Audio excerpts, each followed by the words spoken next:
Ce samedi 1er août est donc une journée classée noire pour les automobilistes. Juilletistes et haussiens vont se croiser sur nos routes, un début ou une fin de vacances toujours un peu stressante, et pour contrer la fatigue au volant, la sécurité routière préconise, vous le savez, de s'arrêter régulièrement. Une pause toutes les 2 heures, cela peut être sur les aires de repos ou bien dans les villages étapes.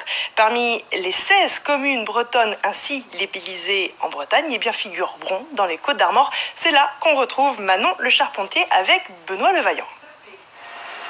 Bien Valérie, je vous présente Bron, 3000 habitants, c'est l'un des 3 villages étapes situés le long de la RN12. Alors avec moi Quentin Renaud, adjoint au maire. Alors Quentin, comment est-ce qu'on accueille les touristes aujourd'hui à Bron ?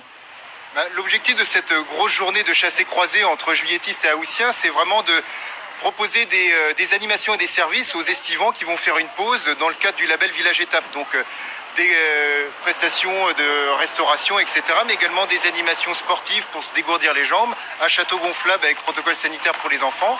Et puis le Village Étape, c'est de toute façon des services tout au long de l'année. Là, c'est une journée spéciale, mais il y a un cahier des charges qui veut qu'on est à proximité immédiate de la RN12. Donc il y a des services de camping, d'hôtellerie avec le village de Trémeur à côté, et également des services d'information touristique.